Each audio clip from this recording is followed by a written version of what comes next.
Well, good morning, and what a spectacular morning it is here in South Florida. It is just gorgeous. The weather's turning nicer. The temperatures come down from, from the low hundreds, and we're now in that 70 degree range, which is really, really spectacular for the next 6 months. That's how it'll be. In any event, today is Monday, October 14th, 2024, and I am Kenny Polcari, your host of the party, and here are the things you need to know to get your day started. Well, yes. Earnings season started off with a bang on Friday. The S&P crossed into, guess what? Another new century, 5,800. It's almost like I can hear a symphony. We'll talk about that in just a moment. Bonds fall, yields are up, oil rallies, gold rallies, and what do we have at dinner tonight? We're gonna have the pork tenderloin and a Dijon caper sauce. Delish. Okay, so earnings season kicked into high gear, and it ignited the next leg up. JP Morgan, Blackrock, Wells Fargo, Bank of New York, Fastenal all beat on the bottom line at the earnings per share, while they all beat, except for Wells Fargo, on the top line, which is revenues. The KBW Bank Index closed at a 2-year high, pushing that index further into uncharted territory. Now, while the earnings were good, it doesn't mean that profits didn't fall from a year earlier. They did. It just means that they fell less than expected. Oh, and that net interest income that Jamie was worried about 3 weeks ago? Yeah, well, that wasn't an issue either for JP Morgan. It was for Wells Fargo, thus their miss, although they assured us that it wouldn't be an issue next quarter, which is, I think, why the stock rallied. By the end of the day, JP Morgan closed up 4%, Blackrock up 3.6%. Their assets hit $11.5 trillion. Wells Fargo up 5%. Bank of New York lost 0.4% because that was a buy the rumor, sell the news event going into the earnings season, while Fastenal added a whopping 9.7%.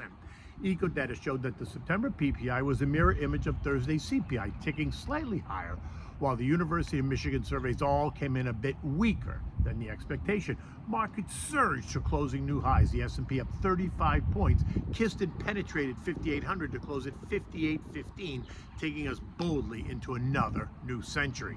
Now, just FYI, it took only 3 weeks to go from 5,700 to 5,800. The Dow was up 410, the Nasdaq added 60, the Russell up 46, the transport's ahead by 340 points, while the equal-weighted S&P added 72 points. It's all very exciting as the market refuses to give up any ground at all. Good news is good news, and bad news is good news, as evidenced by the earnings reports, which are all better, and the eco data, which was slightly worse. You can just hear Diana Ross and the Supremes now, and for those of you who don't know who they are, you can Google it, right? So it reminds me of that song, "You've given me a true love," which is massive government spending, and every day I thank you, love, for a feeling that's so new and so inviting and so exciting as my 401k surges higher. Whenever you're near JJ and the Fed, I hear a symphony, a tender melody pulling me closer and closer to your arms into that soft landing. And it is exactly what it sounds like, a symphony. And it is JJ who's directing it. And while the recent rate cut will take time to work through the system, the results posted by these big banks suggest that it is all good. The economy is fine and the labor market is not imploding. Consumers are resilient and they are paying their bills. And that's a good thing, right? Now, what's interesting though, is that of the 11 S&P sectors, only consumer discretionary fell, right? The XLY was down 0.4%. And I say it's interesting because it's kind of contra to what the big banks told us, right? A strong consumer should mean that discretionary spending is good to go. Yet, investors sold it.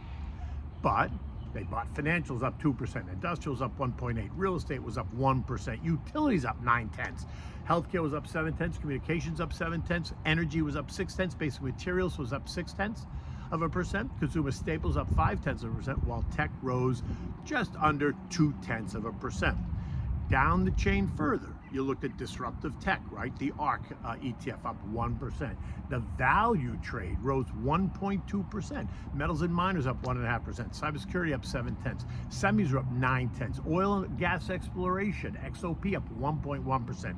Aerospace and defense, the XAR, gained 2.1%, which makes perfect sense considering the Mideast conflict. It's now up 18.5% year to date. Large pharma, the XPH, up 2.2%, and the list goes on and on. Bonds, they sold off. The TLT down 0.4, while the TLH lost just under 0.2, and that sent yields higher. The 2 years now yielding 3.95%, the 10 years yielding 4.1%, just 6 bips away from the trend line at 4.16. The 30-year bond is yielding 4.4%. Mortgage rates have stopped going down after hitting a low in September, and now have ticked a little bit higher in the last 2 weeks. The average 30-year mortgage is now 6.5%. Jumbo loans are a bit higher at 6.7%.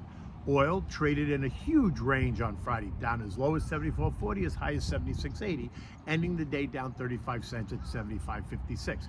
The surge driven by short covering by some of the big hedge funds that decided to close out their bearish bets, while the pullback was all about the latest China simulation story, or lack thereof, right? Lack of the bazooka that everyone thought it was going to be. The erratic moves also a response by investors as they await the Israeli response to the Iran bombings a week ago.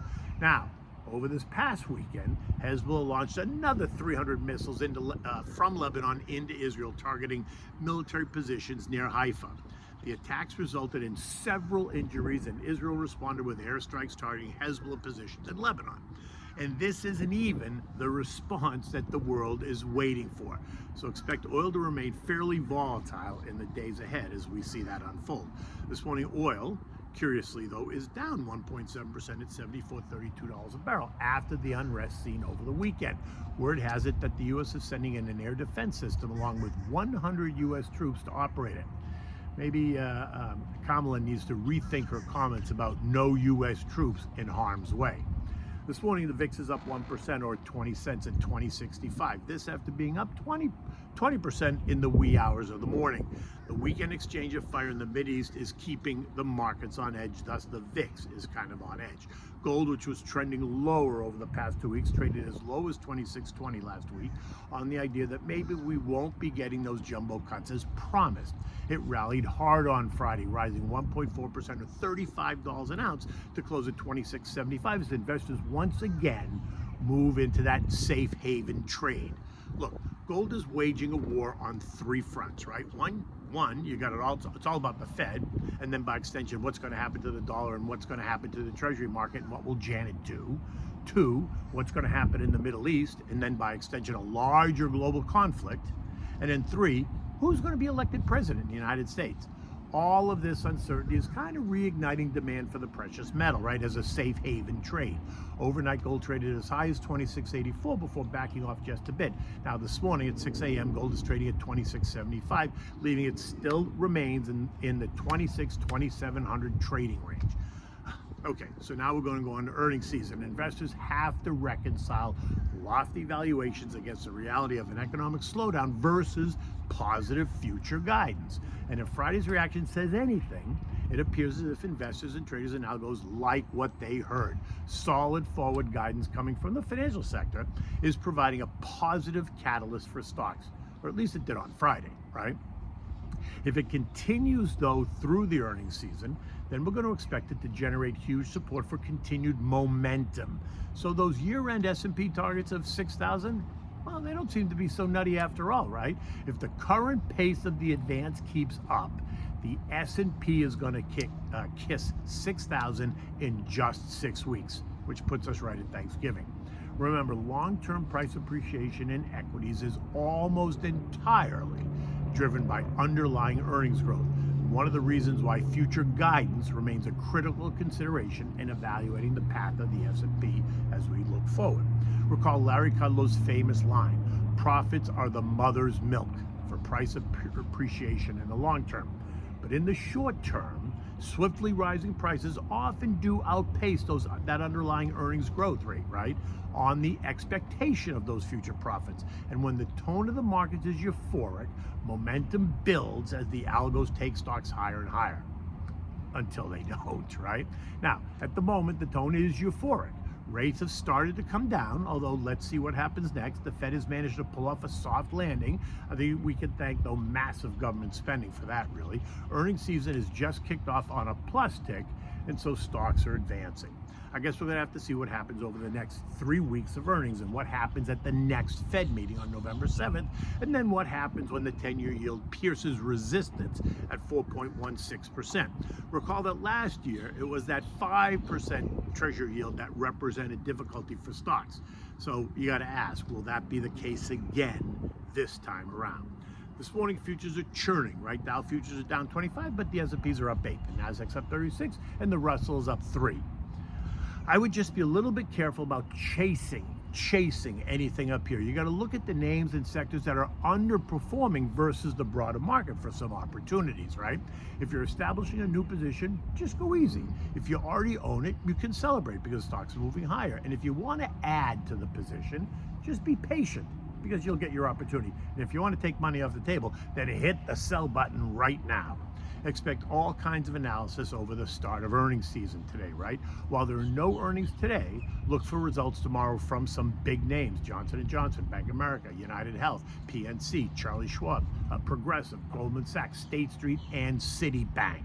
European markets are all mixed this morning as well, not sure which way to go as they search for direction. On Friday, we learned that UK growth has returned after 2 months of declines, and over the weekend, Chinese officials hinted at more stimulus in order to shore up their economy. At 6 o'clock, the UK and France are down slightly, while Italy, Germany, and Spain are up slightly.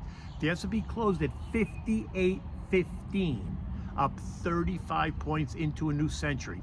It's a holiday today, right? So the banks and the bond markets are closed, so don't expect really any fireworks from the stock market today as those players are out. Okay, so now what do we have for dinner tonight? We're gonna have this pork tenderloin in a Dijon caper butter sauce. Simple to make, it'll soon become a favorite, right? And it's simple to make, but it is also delicious to eat. So for this, you need like a 1.5 pound pork tenderloin. You need butter, heavy cream, salt and pepper, olive oil, shallots. You need Dijon mustard, the grainy kind is fine, or the smooth kind is fine. And you need the capers. You want to begin by warming up your oven at 350 degrees so it's ready when you need it.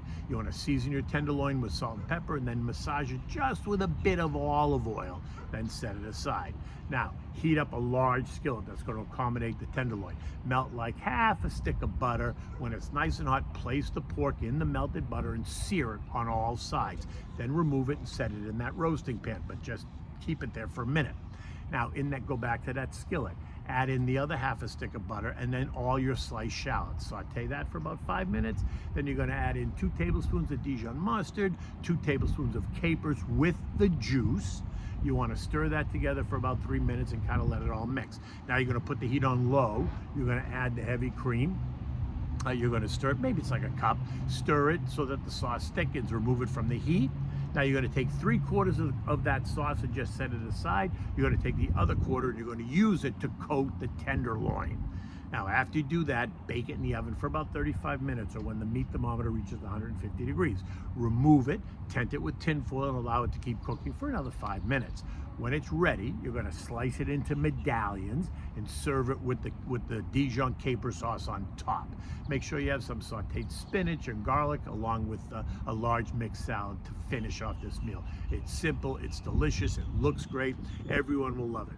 And you can enjoy this with one of your favorite wines. This works well with either a chilled white or kind of a light red, maybe a Pinot Noir, or even a Chianti, right? Something simple. This doesn't have to be a really heavy, expensive red wine with this dish. In any event, until tomorrow, take good care.